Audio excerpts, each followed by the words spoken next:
this is Athina Kontosakou. I'm a consulting attorney from Project Counsel Media, and we have with us Mrs. Loretta Malintoppi.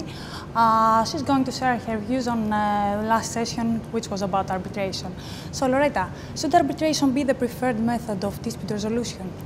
Well, I think you cannot answer that question with yes or no. It is a question that requires perhaps another question, which is, what is the alternative to arbitration? If you're representing a company in a multinational, transnational dispute, where your alternative is a court of a state, where it is likely that the court will approach the issue with a parochial approach, a provincial approach, a non-neutral look upon things, then arbitration is certainly a viable alternative, and perhaps the only alternative you have. Similarly, if you're in a state to investor type of scenario where there is a private company on one hand and a state on the other hand, you may be confronted with sovereign immunity questions when you have a domestic case, which you can avoid if you go to arbitration. So in that case, yes, arbitration is the preferred resolution of a dispute, but there are a variety of different ways to resolve disputes, and certainly in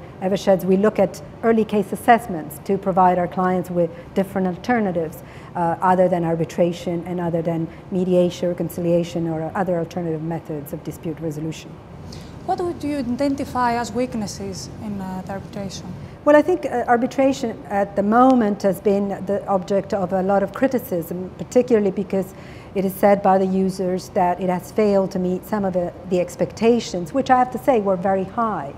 Flexibility, a high degree of confidentiality, which a lot of commercial users saw as very important, and adaptation to the needs of different users, tailor-made type of proceedings, and cost-efficient resolution of the disputes and short times. Now, all of that is not happening anymore. These disputes tend to be very costly, very lengthy. There are a lot of dilatory tactics being used by the parties. A lot of different parties have come into the scene of arbitration as arbitration has progressively grown, and therefore there has been a lot of abusive tactics used in arbitration, which will be the subject of the next panel of today. A lot of what we call guerrilla tactics. Exactly. But in general, from your experience, do you think that it's a momentum for arbitration? Do you see any market change? Well, I think there's been incredible growth of arbitration in Europe, in Latin America particularly. There are a number of new countries and companies in Latin America that have entered the scene of international arbitration, because that is a part of the world where arbitration was introduced very early on, particularly in interstate disputes. But in fact, commercial arbitration had a purely domestic in a sense, approach for a long time in Latin America. And now international arbitration is entering the scene.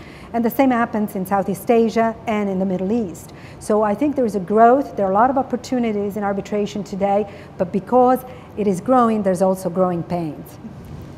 As always. Thank you very much, Loretta. Thank you very much.